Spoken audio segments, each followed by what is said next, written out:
Donc maintenant, je vais vous présenter notre nouveau présentateur. Il a étudié à l'université à Harvard, à Boston.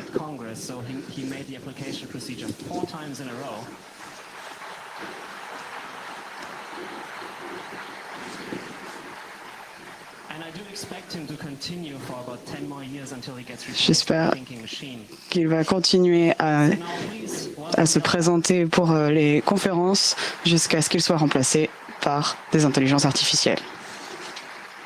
Merci de l'applaudir. Bonjour. Bonjour, chers aliens de la même planète, humains. C'est la première conférence d'une liste où je vais parler d'intelligence artificielle. Je ne sais pas si c'est la bonne façon de présenter, mais je pense que celui-là est le plus prometteur. Pour l'instant, je ne sais pas où est-ce qu'on va aller avec celui-là, mais on va continuer notre liste de conférences. On va commencer par une review d'un film.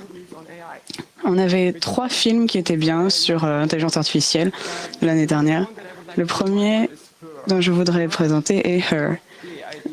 Ça parle de l'idée que ces robots, on peut voir la perspective de ces robots et à quel point on peut avoir une relation avec ces choses-là, et puis on peut voir au moment où ils disparaissent. Ex Machina, c'est un film qui place les tests avec l'audience. Donc on ne sait pas vraiment si ces robots qui ressemblent à des humains, on ne sait pas si c'est vraiment des sentients ou si ils ont des émotions humaines ou qui essayent de s'échapper, ou si il y a quelque chose d'autre. On ne sait pas vraiment ce qui se passe. Et enfin, le meilleur qui a été fait sur l'intelligence artificielle s'appelle Westworld. Alors, qu'est-ce qu'ils ont en commun, toutes ces choses? La question, c'est qu'est-ce que les intelligences artificielles vont devenir si jamais elles étaient gérées par des femmes? Alors, je ne pense pas que les intelligences artificielles vont se manifester sur cette forme-là. Je ne pense pas qu'ils vont vivre comme des robots à côté de nous. Je ne pense pas qu'ils seront à côté de nous ou qu'ils seront à l'intérieur de nous. Je ne pense pas que ce seront des organisations avec nous. Les systèmes qui existent déjà, gérés par des agences, ont besoin d'intelligence artificielle encore. Mais cette histoire-là est très intéressante. Alors, ici, il y a beaucoup de robots qui ressemblent à des humains et on ne voit pas la différence entre les humains et les robots. Ils ont des émotions d'humains, ils ont des souvenirs d'humains et ils ne se rendent pas vraiment compte de ce qui se passe. Ils se réveillent le matin et ils vivent leur vie et ils ne savent pas qu'aujourd'hui, ils seront violés ou tués parce que ça fait partie de l'histoire et que c'est écrit comme ça et que l'histoire, la fantaisie a été faite comme ça. Et le jour d'après, ils vont être réparés et tout va recommencer et recommencer chaque jour comme ça. Et certains d'entre eux se rendent compte que leur mémoire n'est pas totalement effacée et du coup, ils se rendent compte qu'en fait, ce qui se passe n'est pas vraiment le vrai monde. Et donc ça, c'est un des robots, par exemple. Et elle se rend compte que... Let's take that all the way to the top. Et tout en haut. Alors, elle se rend compte qu'il y a son intelligence et elle se casse tout ça. Oh. On va bien s'amuser ensemble. Alors, ce qu'on voit dans cette série, c'est que on se rend compte qu'on est vraiment comme ces robots au final. On n'est pas des pervers bizarres qui veulent satisfaire l'audience. On a été créé comme robot par quelqu'un qui... On n'est pas quelqu'un de primitif, on a été créé par des humains en fait. C'est ça qu'on se rend compte. On peut faire ce qu'on veut. On peut faire tout ce qu'il faut. Et on se rend compte que le cerveau qu'on a est bien plus puissant que ce dont on a besoin pour avoir nos fonctions sociales en tant que primates. Et le cerveau, tel qu'il est, n'est pas entièrement libéré. Il est limité dans ses fonctions et n'accomplit pas son potentiel complet.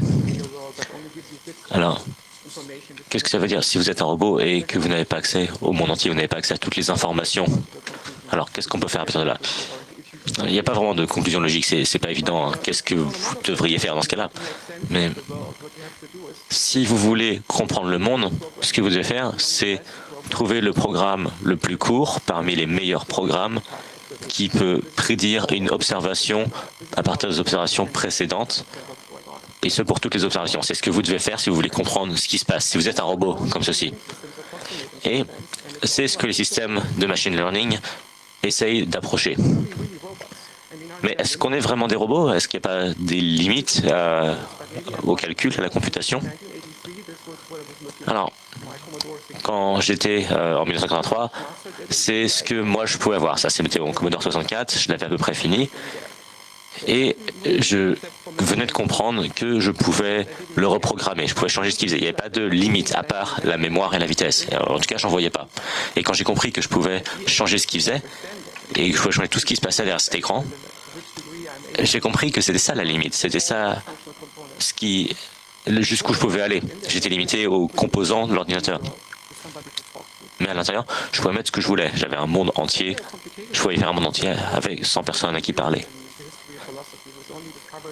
Alors, ça c'est une approche de la philosophie qu'on a découvert que depuis le milieu du siècle dernier. Et cette philosophie, ce qu'elle dit, c'est que la chose la plus simple dont vous pouvez parler ou que vous pouvez recevoir de l'univers, c'est pas de la matière, de l'énergie ou autre chose. Il y a des différences qu'on peut discerner. Et l'état, c'est un ensemble de différences qu'on peut discerner. Et ce qui est important, c'est comment on passe d'un état à un autre. Et une computation, c'est quand on passe d'un état à un autre d'une façon déterministe. Alors, dans ce principe, l'univers, c'est l'ensemble des patterns qu'on peut, l'ensemble des patterns qui sont produits et qu'on peut observer dedans. C'est-à-dire qu'en tant qu'observateur, dans cet univers, cet observateur reçoit ces patterns et les encode. Et pour encoder ces données reçues, eh bien, il faut être un ordinateur, n'est-ce pas? Donc, il y a une question d'épistémologie. Qu'est-ce qu'on peut savoir? Une question de métaphysique. Qu'est-ce qui se passe? Et une question d'ontologie. Qu'est-ce qui existe?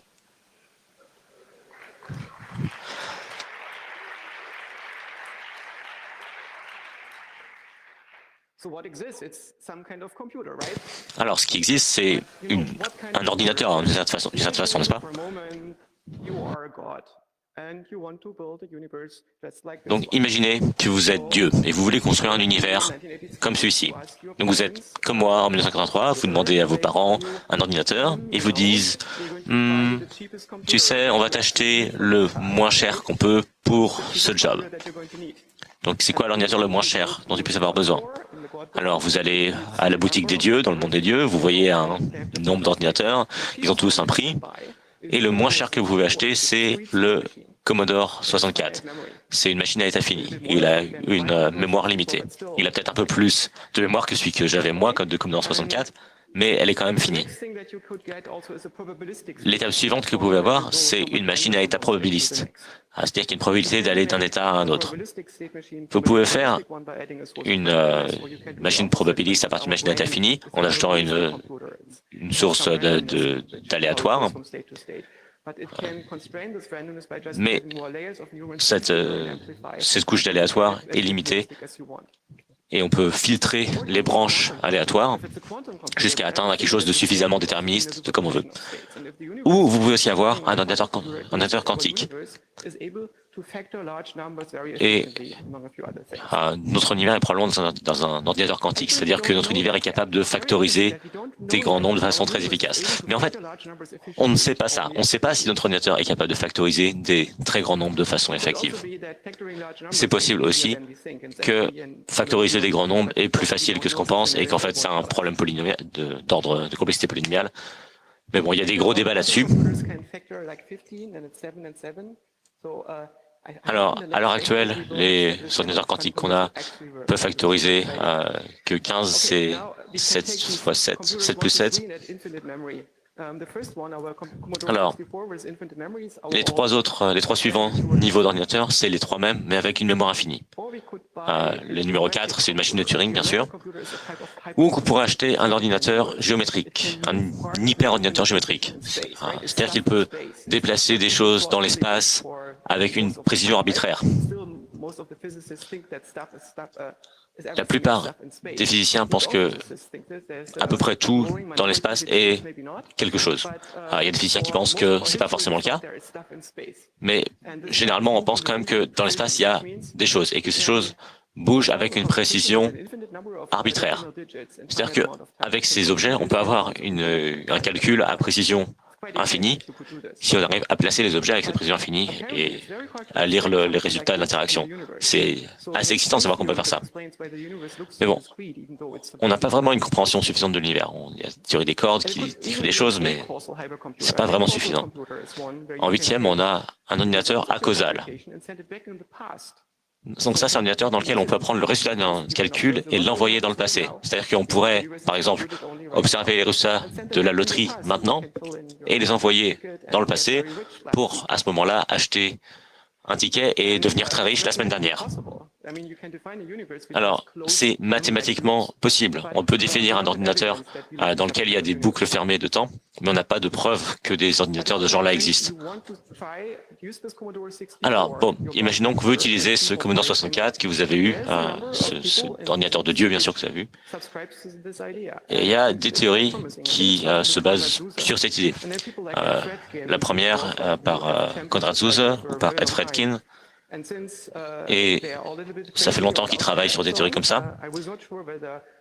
Et comme c'est des idées un petit peu folles, je n'étais pas sûr de savoir si en tant comme je suis pas un physicien, je suis pas sûr que je voulais reprendre cette idée. Mais le 21 décembre de l'année dernière, Gerhard Toft a publié un papier de recherche qui s'appelle l'interprétation de la mécanique quantique par les automates cellulaires. Alors, c'est quelqu'un qui a beaucoup de distinctions, beaucoup d'histoire, donc c'est pas n'importe qui. Et l'idée, c'est qu'est-ce que ça veut dire si on peut dériver la mécanique quantique depuis un automate cellulaire? Un automate cellulaire, c'est une façon très générale de regarder les choses.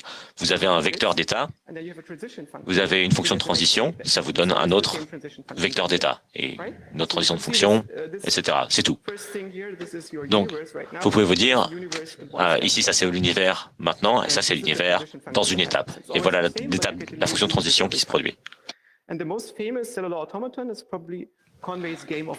Alors, le plus connu des automates cellulaires, c'est probablement le jeu de la vie, le Game of Life de Conway. Vous avez des cellules et pour chaque cellule, vous comptez le nombre de cellules vivantes autour de cette cellule.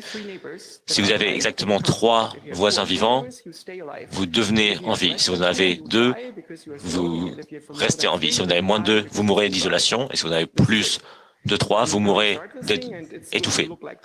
Et quand vous simulez cette chose, ça commence à ressembler à un truc comme ça. Alors, dans cet état de départ en particulier, ça se termine dans une configuration cyclique. Et quelque chose de très spécial, donc ça s'appelle le glider, le planeur, c'est la plus petite configuration qu'on a trouvée qui se copie indéfiniment dans l'espace. Un glider horizontal, on appelle ça un vaisseau spatial. Et ils sont généralement créés par quelque chose comme un canon à spaceship. Donc c'est comme un ordinateur, il y a une certaine logique qui va créer ce spaceship gun et lui faire créer des spaceships. Et ce que vous pouvez voir ici, c'est que c'est un Game of Life très compliqué. Mais ça, c'est quelque chose qui permet de faire des calculs. C'est une machine de Turing. Et si on regarde ce que c'est, je pense que vous pouvez le voir.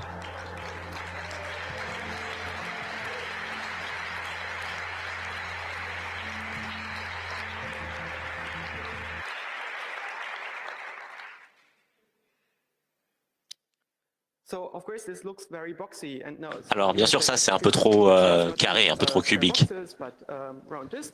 Et qu'est-ce que ça veut dire si on avait pas des carrés, mais on avait des ronds, et qu'on comptait le nombre de pixels dans le voisinage circulaire qui sont remplis, et qu'on avait pareil une fonction qui permet de décider de vie ou de mort. Et avec juste comme ça, vous obtenez un truc qui ressemble à ça.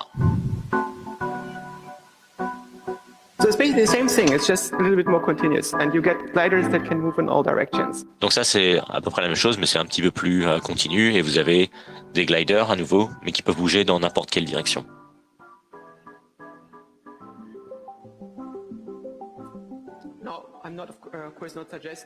Alors, je ne suggère pas que notre univers ressemble à ça au niveau le plus primitif, mais c'est intéressant de dire qu'il pourrait y avoir quelque chose comme ça, et que les particules ont peut-être quelque chose comme des gliders qui se copient dans un domaine vers quelque chose d'autre. Alors, ces univers ont des propriétés intéressantes, et ces univers, l'une des propriétés de ces univers, c'est qu'on ne peut pas avoir de choses bien. Si vous jouez par exemple à Minecraft, vous pouvez construire des ordinateurs qui copient les choses à l'univers. Et ça, c'est parce qu'il n'y a pas d'entropie. Ce serait sympa si on était dans Minecraft, on pourrait vivre pour toujours. Alors, pourquoi est-ce qu'on ne peut pas avoir des choses bien dans notre univers? Je pense que c'est parce que notre univers a une particularité qui est qu'on ne peut pas supprimer d'informations dedans. C'est intéressant, mais c'est extrêmement difficile de supprimer de l'information dedans. Si vous avez un système irréversible, comme cet ordinateur ici, ou une cellule vivante, c'est quelque chose qui supprime des données, qui supprime des bits à chaque état. Vous prenez 2 bits et vous faites l'opération dessus, ça vous donne un bit de résultat, vous ne savez pas quels étaient les 2 bits originaux. Si vous avez un système réversible qui se stabilise, and the gravity in Cambridge is probably totally different, and there's radiation that's different, and messing with my brain in different ways, and still it's going to work within the same parameters. And my body temperature. Donc, dans des modèles comme ça, la température de mon corps, par exemple, ne dépend pas de la température de mon corps hier. Ça peut varier, bien sûr, mais d'un jour à l'autre, c'est pas prédictible. Alors, qu'est-ce que ça veut dire si je supprime des données? Dans un monde réversible, on peut construire un monde réversible sur un monde irréversible en ignorant toutes les opérations qui suppriment des bits. Mais l'inverse, c'est difficile. Si je veux ne pas pouvoir supprimer de bits dans un monde réversible, je dois les cacher quelque part. C'est-à-dire que j'ai des bits déchets quelque part qui vont s'accumuler quelque part, et si j'ai pas un moyen de les supprimer, ils vont s'accumuler pour toujours. Donc, peut-être que j'ai un endroit où je peux les stocker jusqu'à ce qu'on arrive à la fin de l'univers. Peut-être que c'est suffisant, mais c'est vraiment pas suffisant. Donc, j'ai besoin de quelque chose pour supprimer ces bits déchets et quelque chose pour les remplacer. Et c'est pour ça qu'on a besoin d'une fonction d'entropie. Alors, quand un observateur crée un ordre interne dans l'univers, des opérations sur la mémoire qui sont indépendantes des couches en dessous, ça, il faut que ce soit un système irréversible. Par contre, un observateur qui vit dans un univers réversible, il doit voir une entropie qui augmente avec le temps. Si l'entropie ne descend pas, ne décroît pas au fur du temps, les observateurs doivent mourir, tôt ou tard. Donc, comme on l'a dit, l'esprit est un observateur computationnel. Est-ce qu'on ne devrait pas laisser l'explication des esprits aux philosophes et aux psychologues? Alors, imaginez qu'on leur demande d'expliquer le vol. Qu'est-ce qu'ils feraient? Les psychologues essaieraient probablement de regarder comment se comportent les oiseaux. Et je ne sais pas jusqu'où ils pourraient aller s'ils regardaient des oiseaux voler pendant très longtemps. Parce que penser à comment on pense, c'est pas vraiment une question de psychologie. Les psychologues regardent les comportements, c'est ce qu'ils font. Si vous demandez à un neurobiologiste comment on vole, ils prendront pas un oiseau et le mettront sous un microscope. Ils auront des très jolies images, et au bout d'un moment, ils diront que c'est très très dur de simuler 1 millimètre cubique d'un oiseau, et que par conséquent, c'est très dur de comprendre comment voler. Si vous demandez à un philosophe, ça dépend qui vous demandez. Si vous demandez à un philosophe analytique, ils vont probablement démonter l'oiseau jusqu'au niveau des molécules. Et quand on fait ça, on se rend compte que rien de tout ça ne vole.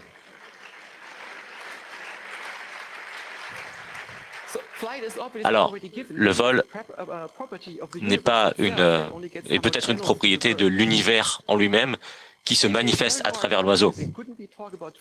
Alors, c'est très dur de parler du vol. Est-ce qu'on ne pourrait pas parler du vol libre à la place?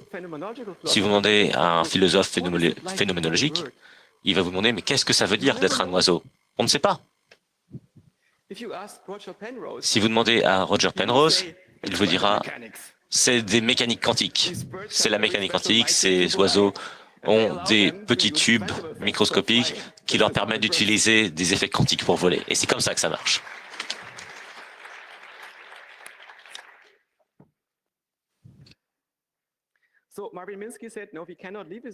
Alors, Marvin Minsky a dit, non, on ne peut pas laisser ces gens-là gérer ces questions. Ils ne savent pas ce qu'ils font. Les esprits sont des systèmes qui travaillent sur l'information. Et du coup, il y a une soixantaine d'années, il s'est rassemblé avec d'autres gens et il a posé la question, est-ce qu'on peut enseigner à des ordinateurs comment penser? Si on peut, on se rendra compte que c'est comme ça que marche l'esprit. Donc, tout son travail est symbolique. Donc, il est parti sur le mauvais mot. Il a quand même contribué énormément à l'IA.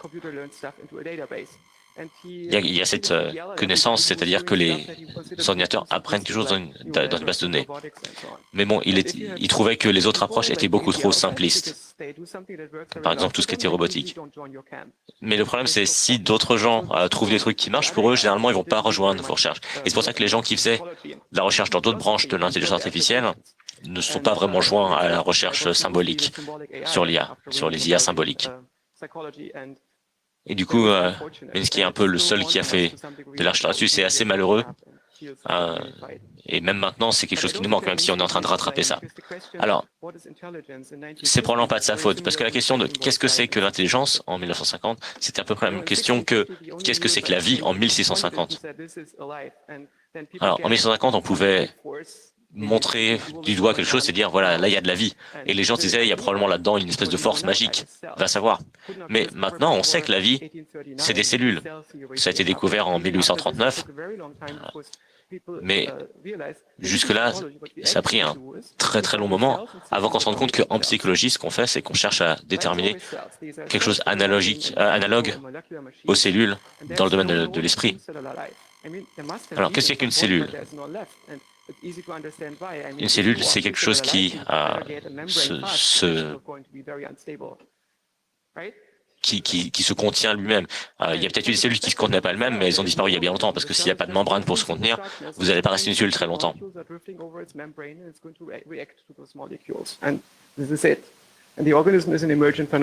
Donc, les organismes sont une chose qui émerge du fait qu'il y ait beaucoup de cellules.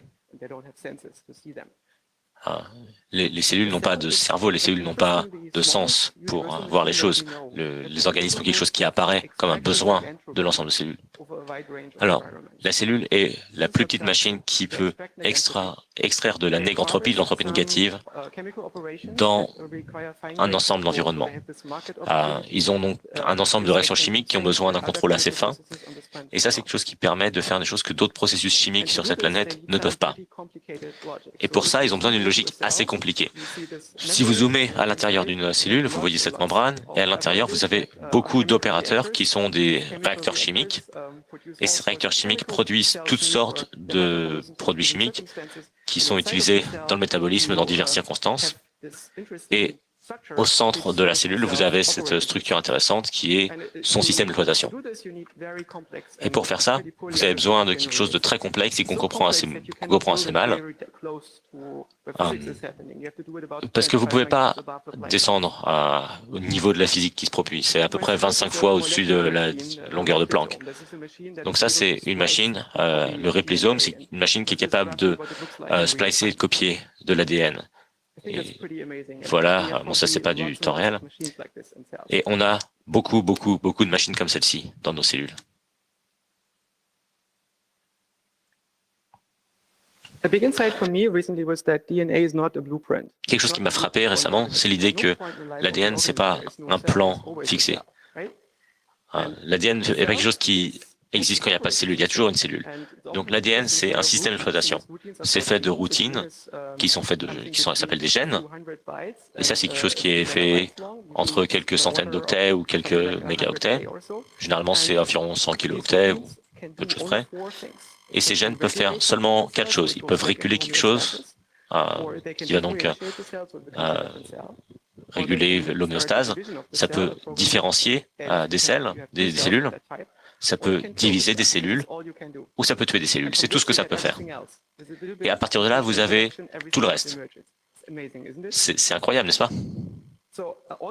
Alors, les organismes sont globalement juste des colonies de cellules qui sont très similaires et se spécialisent beaucoup. Pour faire ça, il faut qu'elles se divisent et que ça se spécialise, et ça arrive à toutes les cellules que vous avez à l'intérieur de votre corps. Toutes ces cellules font tourner le même système d'exploitation. Et ça veut dire qu'il y a besoin de beaucoup d'états. Donc le génome, c'est un peu le ROM, la mémoire morte, vous avez ça, et l'épigénome, c'est l'état, un peu comme la mémoire flash. Et au cours de la vie d'une cellule, ce stockage épigénétique va se retrouver fragmenté. Alors, il y a eu des recherches qui ont été faites et on a découvert qu'il y a des gènes, les facteurs Yamanaka, qui peuvent être utilisés pour réjuvéner les cellules. Alors, pourquoi est-ce que nous, on n'a pas ça, quelque chose qui peut réjuvéner nos cellules? Il y a un seul animal connu qui peut faire ça, et cet animal est complètement immortel, c'est Turritopsis. Alors, c'est une petite hydre, et ça peut aller de son état d'hydre à son état larvaire. Et quand il fait ça, il peut reconstruire son organisme au niveau cellulaire. Alors, si on pouvait faire ça et retourner nos cellules à un état non différencié, ce serait pas bon du tout. Voilà ce qui arrive à Tetsuo dans Akira. Alors, il est devenu immortel en faisant ça, mais c'était pas une bonne idée. Alors, une fois que ces cellules se retrouvent un petit nombre tous ensemble, elles spécialisent. Et quand on a besoin de faire de la computation sur l'information, ça devient des neurones. Et là-dedans, on va avoir des boucles de feedback. On a beaucoup de boucles de feedback. Par exemple, on a qui contrôlent la température du corps, le rythme cardiaque, votre respiration. Et souvent, ça ne suffit pas. Donc, en plus de ce système neuronal, on a un système limbique, le système qui régule les limbes. Donc, ça, par exemple, ça permet de faire que quand vous ressentez du plaisir, ça vous dit « faites-en plus ». Si vous sentez de la douleur, ça vous dit « faites-en moins ». Ça vous donne des impulsions, des besoins, des pulsions pour chercher d'autres choses. Et ça permettra de réguler votre entropie. Parce que vous avez des besoins. On a des besoins sociaux, comme par exemple l'affiliation, le besoin de se conformer à des normes, chercher de la signification, etc. Le besoin de domination, qui permet de vous élever dans la hiérarchie sociale. On a bien sûr les choses basiques, physiologiques, comme la faim, la soif, éviter la douleur, la libido. Et vous avez les besoins cognitifs. Et ça, c'est des besoins qui sont importants pour obtenir de nouvelles compétences et pour explorer des nouvelles choses. Et tout ça, ça régule votre homéostase. Alors, ça vous déplace de façon à satisfaire ces besoins.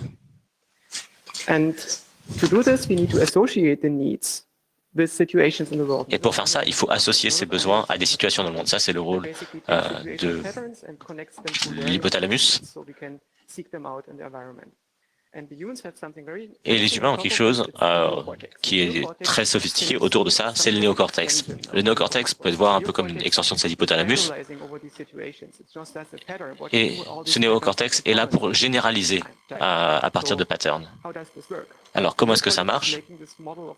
Le néocortex construit ce modèle du monde. Et ce que Minsky pensait pendant le reste de sa vie, c'est qu'on pouvait créer quelque chose comme ça à partir d'une base de données. Et il faut penser, pour avoir ça, à quelque chose qui est un peu comme un synthétiseur. Quand on entend du son d'un synthétiseur, comment ça marche? Qu'est-ce qui se passe?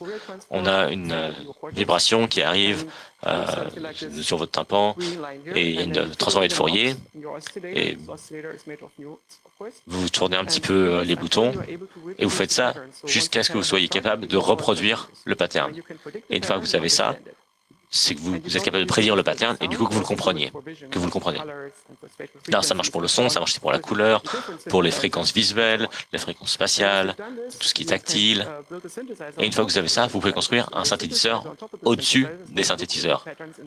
Et ce synthétiseur au-dessus des synthétiseurs cherche des patterns dans les patterns. Et ça ne s'arrête pas là, bien sûr. Vous pouvez combiner tout ça dans un modèle complet de simulation mentale. Et ça a lieu dans votre esprit. Vous n'êtes pas obligé de vous arrêter là. Vous pouvez aussi avoir beaucoup de simulations et généraliser à partir de là. Et ça vous donne des concepts. Et vous pouvez utiliser ces concepts dans un but de raisonnement et utiliser ce raisonnement pour créer un langage et communiquer avec des gens. Ce qui est important, c'est qu'à chacune de ces étapes, vous cherchez des patterns dans les patterns. Alors, il y a deux façons d'apprendre. L'approximation, ça c'est un peu un apprentissage bayésien. Donc ça arrive plus ou moins aux mêmes statistiques, on peut le paralléliser. Et ça vous donne un modèle exhaustif de l'univers. Si vous regardez un bébé de quelques mois, il a appris les lois de la perspective, les lois de l'écriture. Il sait que si quelque chose devient plus petit, c'est quelque chose dont la taille ne varie pas, mais qui est plus distant. Donc c'est à peu près tout. On arrive comme ça à un monde... Plus tard, pardon, on arrive à un monde conceptuel où il y a des idées, de la politique, des notions abstraites. Et là, par contre, c'est quelque part où on n'a pas forcément une vision abstraite. La dimensionnalité du monde est trop haut. Donc, c'est là où on commence à arriver à des scripts ou des histoires. Et ça, c'est un peu comme le marché de la bourse. Les gens dans le marché de la bourse réfléchissent aux probabilités. Ils s'intéressent pas seulement à une paire d'actions. Si leur modèle ne marche pas, ils s'intéressent à une autre action. Donc, ce système permet de construire des simulations mentales. Ça, c'est ce que vous percevez du monde. Et ça, c'est juste une simulation. C'est pas la même chose que le monde dehors. Dehors, c'est un bordel de computation pas possible. Et vous ne pouvez pas comprendre tous ces processus quantiques qui se produisent, même si vous les percevez à travers votre rétine. Donc, c'est pour ça que vous cherchez des patterns qui vous permettent de prédire les choses de façon simplifiée. Dehors, hors d'ici, il n'y a pas de son, il n'y a pas de gens, il y a de la structure.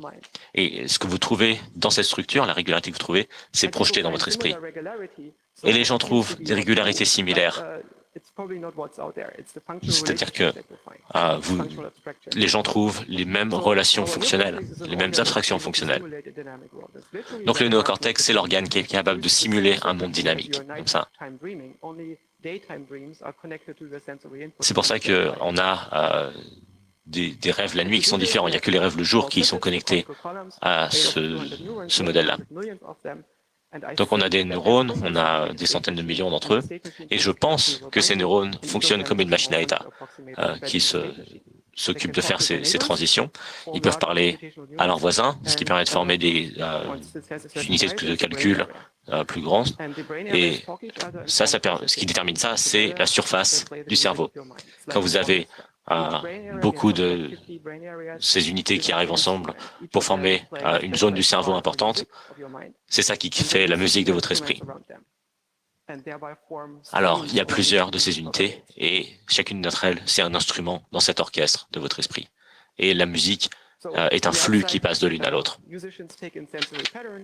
Alors, quand on pense aux musiciens, les musiciens reçoivent des patterns de façon sensorielle et construisent des abstractions musicales là-dessus.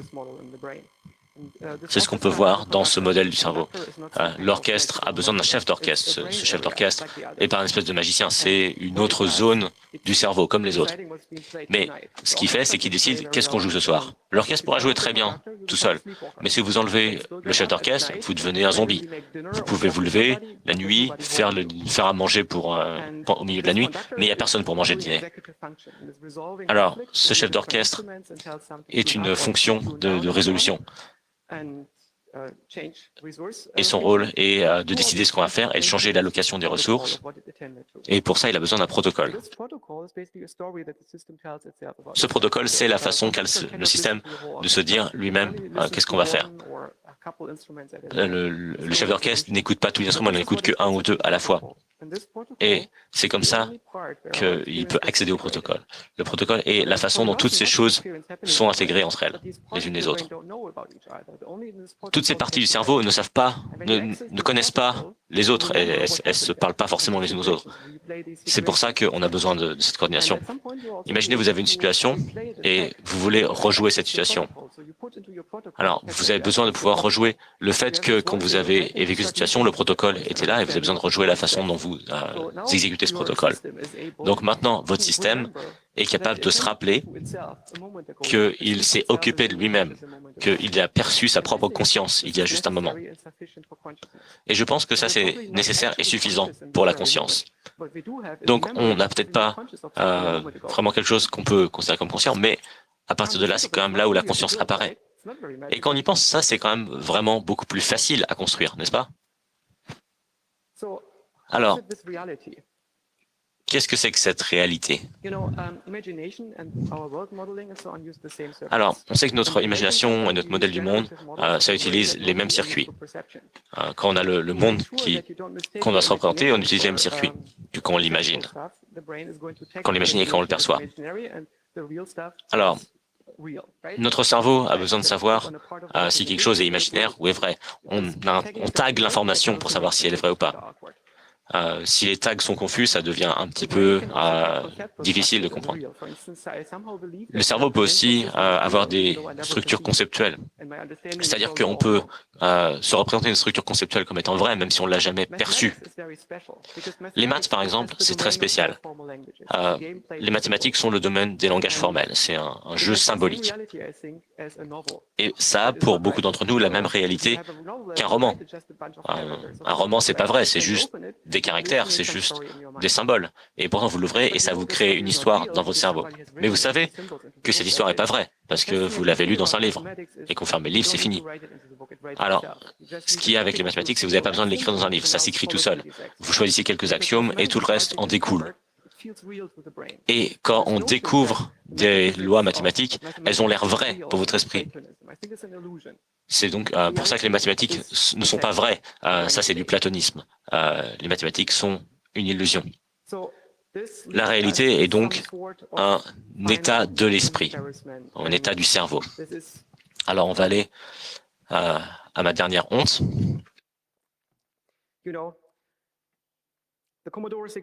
Vous savez, le Commodore 64, d'où est-ce qu'il vient? On comprend comment on marche, on peut comprendre des computations, mais il y a des limites à cette perspective. Toutes ces grandes questions que je me pose, et moi j'ai commencé à penser à ça il y a peut-être 35 ans, quand j'étais en face de ce Commodore 64. Comment est-ce que c'est possible qu'un système puisse avoir des émotions, des buts, de la motivation? Comment est-ce que c'est possible qu'on soit conscient? Comment est-ce que c'est possible que les choses bougent? Comment c'est possible que les choses nous semblent vraies? Et ça, c'est des choses, quand on y pense suffisamment et très fort, si on mettait un Commodore 64 dans un environnement vide, c'est quand même difficile. Il y a quand même quelque chose qui doit faire avancer le monde à la vitesse de l'univers. Mais c'est la chose la moins chère que j'ai pu trouver à mettre là. Tout ce qu'on pourrait mettre d'autre qu'un Commodore 64, ça coûte plus cher qu'un Commodore 64. Un Commodore 64, bien sûr, avec beaucoup de mémoire. Donc on a parlé de plusieurs sujets aujourd'hui. On a parlé des univers computationnels, on a parlé de physique digitale, on a aussi parlé de la vie comme une façon d'extraire l'entropie négative. On a parlé du fait que le monde est un rêve produit par notre propre perception. On a parlé des modèles cognitifs et de comment on peut penser que ce sont des synthétiseurs. Et on a parlé de la théorie du chef d'orchestre de la conscience. Et on a parlé aussi de la raison pour laquelle l'entropie existe et du fait qu'on va tous mourir. Donc, c'est déjà pas mal pour juste une heure, mais on a du temps qui nous reste parce que j'ai parlé assez vite. Donc, il y a une chose qui m'a surpris depuis longtemps. Quand les séparations raciales ont été inventées au XVIIe siècle, les gens étaient révulsés par ça, parce que il n'y a pas forcément lieu que ça existe. Si on réfléchit à un monde computationnel, on bouge juste des petits morceaux de cailloux ou des machines computationnelles. Comment est-ce que c'est possible que notre esprit fonctionne de cette façon-là?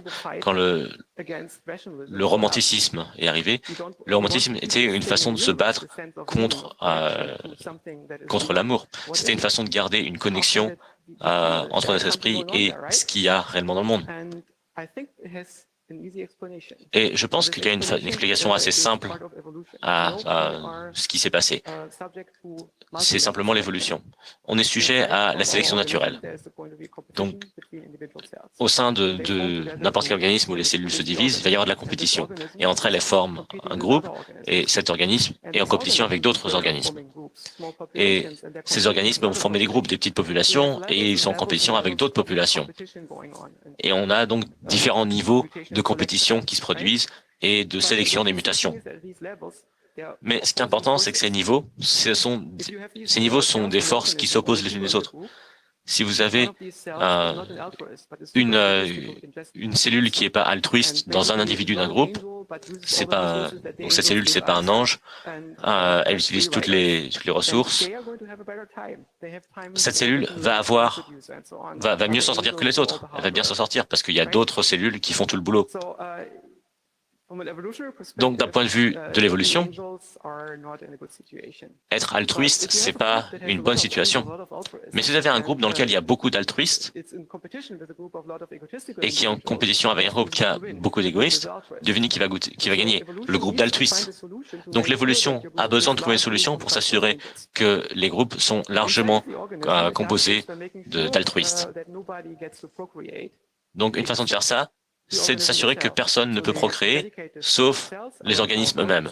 Donc, c'est pour ça qu'il y a des cellules qui sont dédiées à la reproduction, les gonades. Et, par exemple, les cellules de notre peau n'ont aucune façon de se reproduire. Elles peuvent rien faire. Donc, tout ce qu'elles peuvent faire, c'est être altruistes. Elles n'ont aucun intérêt à être égoïstes. Parce que si elles le sont, tout le monde va simplement mourir. Donc ça, c'est la façon dont les organismes le font. Et ça, c'est la façon dont certains insectes le font. Il n'y a que la reine qui peut avoir des enfants. Mais ça marche pas pour les enfants, parce que pour les humains, c'est tellement de travail de donner naissance à un nouvel humain que ce système-là ne marche pas. Donc il faut qu'on ait autre chose. Et on a trouvé un système. On appelle ça la punition. C'est-à-dire que si quelqu'un triche, eh bien, on les punit. On a des lois qui permettent de les punir, les ostraciser, les tuer. Et donc, le problème de cette solution de punition, ça marche pas à grande échelle. Parce qu'il y a besoin d'avoir un système de réputation pour ça, mais avec beaucoup de gens, on ne peut pas garder la réputation pour tout le monde. Donc, la réputation telle qu'on l'a utilise certaines des pulsions qu'on a dans nos pulsions sociales. Et c'est pour ça qu'on a une pulsion qui nous dit de nous conformer aux normes sociales. Donc, quand vous êtes jeune, vous comprenez des lois et vous associez ça à l'idée que c'est ça d'être bien. Et ça, c'est les choses que vous faites, mais même quand personne ne regarde. C'est pour ça que vous n'allez pas manger la nourriture de votre coloc dans le frigo. Il n'y a personne qui le voit, mais vous savez que si vous le faites, vous n'avez pas d'honneur. C'est pas forcément rationnel, parce que peut-être qu'on vous verra pas.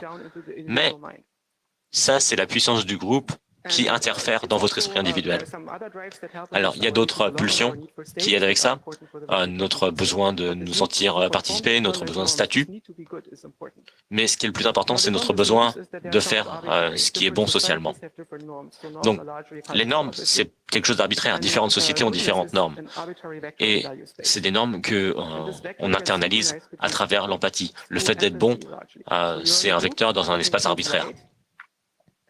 Donc c'est pour ça qu'on fait ce qui nous semble être bon et les gens s'habituent à cette sensation de « Ah, ça a l'air bien ».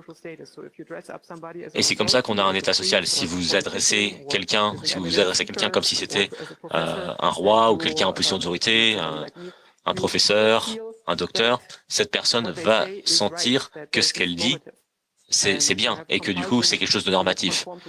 Et vous aurez une pulsion qui vous poussera à vous conformer à ça. Si vous vous adressez à quelqu'un avec une marque de respect, mais que vous n'écoutez pas ce qu'il dit, vous aurez une dissonance cognitive. Et ça veut nous dire une chose, c'est que les gens peuvent être programmés. Les gens peuvent être programmés en fonction de qu'est-ce que c'est les normes, qu'est-ce que c'est ce qui est bon, et de comment les gens doivent interagir. Alors ça, c'est quelque chose qui marche même dans des très grands nombres d'individus. C'est pas basé sur la réputation, c'est quelque chose qui marche à grande échelle, à échelle arbitraire. Par exemple, aujourd'hui, on a des gens qui sont synchronisés par les médias de masse. Et cette assimilation des croyances, c'est quelque chose, si vous êtes comme moi un nerd, vous savez que c'est quelque chose qui est cassé. Vous savez pas forcément, vous, ce qui est une bonne chose par empathie. Vous écoutez les arguments, vous écoutez le raisonnement. Vous entendez quelque chose, vous dites « Ah oui, ça c'est un raisonnement qui est valide ». Mais c'est difficile de synchroniser les attentes sociales de votre famille, par exemple, et de votre groupe social. Donc ça veut dire que vous allez essayer de conserver votre esprit de groupe. Et ça, c'est quelque chose qui se fait dans un monde abstrait, dans un monde métaphysique, dans un monde platonique. Et ça, c'est la nature de la transcendance, c'est-à-dire de trouver une raison, une signification à ce que vous faites. Et je pense que c'est ce pourquoi beaucoup de nerds sont intéressés par la science. Donc, si vous aimez les patterns compliqués, c'est transcendantal, c'est la recherche de la signification. C'est un peu cassé, non? Ok. Je pense que c'est suffisant pour aujourd'hui. On a 15 minutes qui restent, donc on peut faire quelques questions-réponses. Merci beaucoup pour votre attention.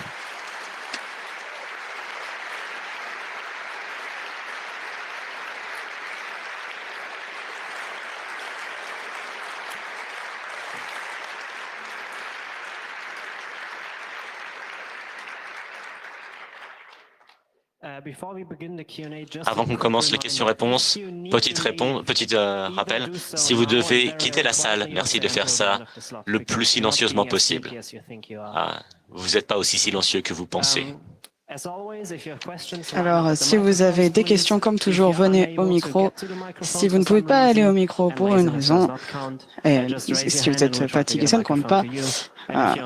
Si vous ne pouvez pas, on va vous amener un micro. Sinon, si vous êtes sur le stream, postez-les et on les prendra ces quelques questions sur Internet. On va commencer avec le micro numéro 4. Oui. Alors, est-ce que vous pensez que, d'une certaine façon, bientôt, on sera dans un moment social où on sera tous des super-organismes? Et si oui, est-ce que qu'est-ce que serait le challenge dans ce cas-là, dans ce process-là? Alors, on est déjà un. Nos sociétés sont des super-organismes, si vous voulez. Mais le problème, c'est que leur façon de traiter l'information est cassée. Ce qu'on doit faire maintenant, c'est créer un système nerveux pour l'humanité. À l'heure actuelle, dès que les académiques essayent de travailler sur un sujet, ils le font avec des sujets. Ils cherchent de trouver des vérités. Si vous voulez avoir une carrière en informatique, par exemple, en faisant des preuves qui ne sont pas correctes, vous n'aurez jamais de carrière. Si vous faites de l'économie et que vous trouvez que des façons de perdre de l'argent, vous ne serez jamais professeur. Donc, le problème, c'est que ça pousse les gens à mentir d'une certaine façon parce que c'est ce qui leur apporte de l'argent. Donc, il me semble que notre mécanisme qui sert à créer de la connaissance est un mécanisme qui est cassé. Et c'est important qu'à l'échelle de notre société, on a un moyen de se rendre compte de ce qui se passe à plus basse échelle. On a une société où on a des modèles économiques qui sont cassés, on a une très mauvaise compréhension de l'écologie. Par exemple, le réchauffement global, on a vraiment besoin de dépenser des ressources pour préparer la science à un monde post-apocalyptique. On est le Titanic devant l'iceberg. L'iceberg est là et on est en train de mettre beaucoup de ressources pour calculer les derniers digits de la probabilité que peut-être on ne va pas se taper l'iceberg. Mais c'est pas vraiment ça qui est le plus utile. Donc je pense que ce serait rationnel de dépenser beaucoup de ressources dans résoudre la question de qu'est-ce qui va se passer après qu'on ait une collision avec l'iceberg. Comment est-ce qu'on va reconstruire ce qui reste? Et à la place, la plupart de nos scientifiques qui font du planning technique, du planning du marché du travail, tout le monde travaille en se basant sur le statu quo, sur l'idée que tout va continuer, tout va rester comme c'est maintenant. C'est complètement fou. Parce que, on l'a dit, les pulsions à l'échelle de l'espèce ne vont pas du tout dans cette direction. Donc, ce qu'il faut voir, c'est que quand un système est stressé, c'est beaucoup plus dur de le réparer. Je pense qu'on peut le fixer, qu'on peut le réparer, mais je ne sais pas comment faire. C'est un peu comme si on réfléchit à nos cerveaux au plus haut niveau. Notre cerveau n'est pas capable de se réparer lui-même. Et à l'heure actuelle, on a des systèmes qui nous corrompent nous-mêmes. Je pense qu'on devrait être capable de filtrer les informations qu'on reçoit sur les réseaux sociaux à la place d'avoir ce flux tel qu'on l'a à l'heure actuelle. Donc, je ne sais pas à quoi ça va ressembler si on arrive à le construire à temps. Mais je pense que c'est possible. Je pense qu'il faut y penser.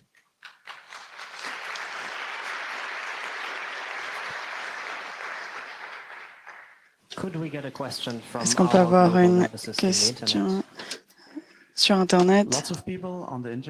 Beaucoup de gens sur Internet se demandaient et si c'était déjà prouvé, tout ce dont vous parlez.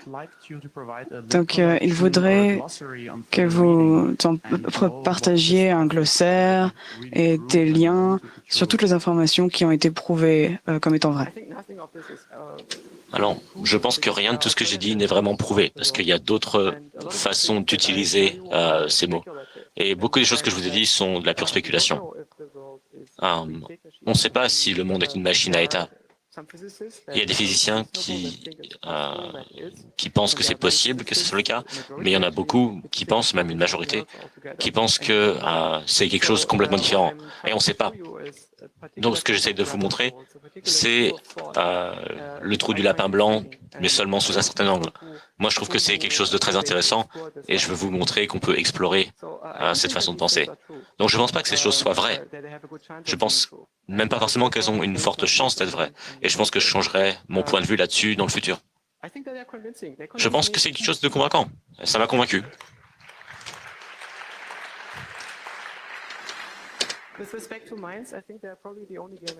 Quand on parle de l'esprit, je pense que c'est à peu près la seule chose qu'on peut faire à l'heure actuelle. Micro numéro 5, s'il vous plaît. Oui, bonjour, merci pour la conférence. Alors, on peut reconnaître les limitations des ordinateurs, comme par exemple un chat. Le chat ne va jamais comprendre la physique, mais nos systèmes. Est-ce que vous pensez que nos systèmes seront capables un jour de comprendre les limites de nous en tant que conscience? Probablement. On a fait quelques estimations avec ma classe. J'ai dit à mes étudiants, qu'est-ce que c'est le... J'ai demandé à mes étudiants de calculer qu'est-ce que c'est le pouvoir de calcul de l'esprit humain. Donc on s'est dit peut-être qu'on peut prendre l'état d'un cerveau et l'encoder d'environ 3 kilooctets. Donc c'est avec toutes les informations de connectivité, de nos neurones, etc. Peut-être qu'on pourrait faire tourner une personne entière sur quelques centaines de gigaoctets. Ça pourrait peut-être être quelques téraoctets, on ne sait pas. Ce qui est important, c'est que notre vie est plutôt courte et du coup, on ne pourra pas former plus d'un nombre fini de concepts. On peut former un concept peut-être toutes les demi-heures en moyenne. Donc, on a un nombre fini de concepts jusqu'à la fin de notre vie. Ça nous donne une idée d'à quel point notre cognition est complexe. Je ne pense pas qu'elle soit aussi complexe que d'autres phénomènes. Mais je pense que c'est quand même très complexe parce que les données qu'on peut avoir dessus sont très limitées. Micro numéro 1, s'il vous plaît. Oui, merci pour cette conférence. Une question. Alors, quand vous parliez de l'amour, comment vous pensez que la joie de conformer et d'être dans un groupe marche dans ce cas-là? Alors c'est intéressant, il y a les groupes à l'intérieur et les groupes à l'extérieur. Le groupe à l'intérieur, c'est quand il y a des gens que vous aimez et vous pensez que c'est quelque chose qui est plus important que vous, c'est quelque chose pour lequel vous voulez peut-être vous sacrifier d'une certaine façon. Et ça, c'est une valeur importante de l'amour, la notion de service. Et par contre, il y a des gens qui font des choses que vous pensez qui sont mauvaises ou stupides. Et ça, c'est les groupes extérieurs. Vous vous sentirez beaucoup mieux si vous vous battez contre ces gens-là et que vous pouvez faire des choses qui les blessent. Parce que c'est quelque chose qui ne fait pas partie de votre groupe interne. Alors, la partie joie n'est pas très expliquée. Ah oui, la joie, eh bien, il y a une notion d'agression des fois. On est une espèce compétitive. Tout le monde ici est compétitif. On n'est pas forcément très compétitif. Moi, c'est pas quelque chose qui me motive beaucoup. Mais je vois des gens qui apprécient beaucoup être gagner aux dépens des autres et être les plus forts ou détruire les autres, prendre leurs ressources, extraire leur entropie négative de leur espace de vie. Alors, micro numéro 7, s'il vous plaît. Bonjour, merci pour la conférence. Alors, l'idée que ce que on vit n'est pas vraiment ce qui est là dehors. C'est quelque chose que j'ai lu quand j'ai lu sur la méditation. Est-ce que vous avez déjà entendu parler de ce concept dans le contexte de la méditation pour parler de nos expériences? Oui, alors quand on médite très profondément, on peut atteindre un état dans lequel on est détaché de son propre concept de soi et des liens qu'on a à son image de soi et même de soi en tant que personne. Donc, quand on fait ça, on peut se ressentir comme une personne distincte et réfléchir à propos de soi. Et il faut réaliser, par exemple, que ça permet de réaliser, par exemple, que nos motivations, les raisons pour lesquelles on fait les choses, sont toujours là, mais ne sont plus internes à vous. C'est un peu comme un fantôme qui sera à côté. Et c'est à ce moment-là qu'on réalise. C'est ce que réalisait le robot dans Westworld.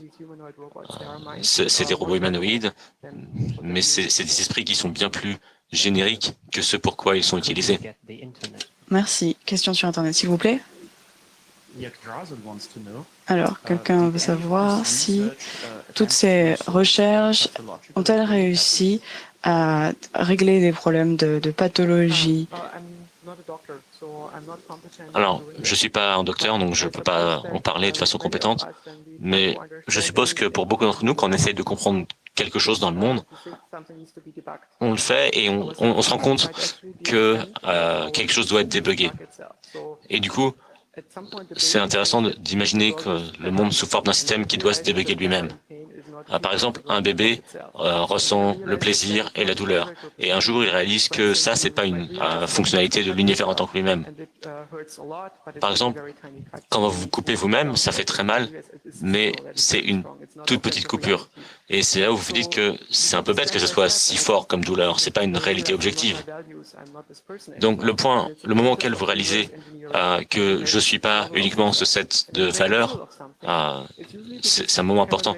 C'est le moment où vous créez un modèle des choses dans lequel vous réalisez que quelque chose ne tourne pas rond, que quelque chose dans votre conscience est cassé. Et je pense que quand les nerds essaient de comprendre l'univers, ils se rendent compte que l'univers est cassé et qu'ils doivent le débugger. Et ça veut probablement dire que quelque chose en eux est cassé. Peut-être quand ils étaient enfants, c'était trop des nerds, et ils ont rencontré d'autres nerds, et du coup ils ont créé une espèce de groupe de nerds, et ils étaient entourés d'humains, mais ils ne le savaient pas. Ils n'ont jamais pensé aux humains. Et ça leur a créé beaucoup de confusion et de douleur, parce qu'ils essayent de débugger le monde à partir de quelque chose qu'ils ont construit eux-mêmes. Donc je pense que ce qui est important, c'est que moi j'ai essayé de comprendre mes propres pathologies à travers les gens que j'aime, à travers les autres personnes que je rencontre. Et mon vrai but, c'est de comprendre ce que vous êtes si je vous rencontre. Micro numéro 3, s'il vous plaît. Oui, bonjour. Alors, si on imagine que les corruptions de données qui mènent à l'instabilité, je voudrais mettre en avant le fait que la corruption des données dans la présentation ici parle d'un besoin de dominance sur un des slides et sur une illustration. Et je pense que que cette représentation de la culture de la domination mène au capitalisme au final. Et c'est ça qui fait que ça se sustain et que ça doit être remplacé, ce besoin doit être remplacé par le besoin de stabilité sociale. Et ce système dans la nature, on peut voir que ce système de dominance, il reste en vie, mais qu'au final, ceux qui cherchent à être dans le système ont aussi besoin de ce besoin de dominance. Et je pense que c'est ça que vous disiez. Alors, je partage tout à fait votre sentiment. Beaucoup de mes amis sont essentiellement des hippies. Si vous avez une vallée qui est pleine de hippies, qui font de la culture écologique, et qui dansent, etc., eh bien, et que vous avez une autre vallée avec des brigands qui sont forts, c'est un peu des vikings, ils font du pillage, à votre avis, qui va gagner? Et ça veut dire que si vous laissez juste l'évolution faire ce qu'elle fait, vous allez atteindre un niveau d'équilibre. Parce que vous avez besoin d'avoir des gens qui vont faire pousser des choses et vous avez besoin d'un nombre limité de gens qui vont attaquer et voler les ressources. Donc, je pense que la motivation, c'est pas une construction naturelle. La motivation, c'est quelque chose de résistif. La motivation, c'est ce qui permet de s'opposer à son environnement. Sans motivation, on cède à l'inertie. On resterait au lit et on fait rien. On fait pas de physique, on se lève pas, on devient un blob sur le sol. Et la seule raison pour laquelle vous n'êtes pas un blob sur le sol, c'est parce que vous avez de la motivation. Quelque chose qui fait que le matin, vous vous levez, vous brossez vos dents, vous prenez au petit-déj, vous prenez une douche et vous faites du sexe. Et toutes ces choses qu'on fait pour nous-mêmes, et on les fait parce que ça nous apporte du plaisir. Et si ça nous apporte de la souffrance, on ne le fait pas. Et il y a des gens qui ont ce besoin d'être dominants, et ils en ressentent du plaisir à être dominants. Et d'autres, pas tellement. Et ce qu'on peut changer dans notre culture, c'est les valeurs qu'on donne à ces choses-là. Si on a des preuves que ça, c'est un comportement qu'on veut avoir, ou vice-versa, qu'on ne veut pas l'avoir, eh bien ça veut dire que diverses personnes vont se retrouver dans des rôles divers, dans diverses sociétés. C'est ce que j'en pense. Peut-être que je me trompe. Désolé, plus de temps. Ok, merci beaucoup. Beaucoup d'applaudissements pour Yosha Bach. Ainsi se conclut ce talk « Les rêves de machine » par Yosha Bach. Cette traduction française, un petit peu difficile, je dois l'avouer.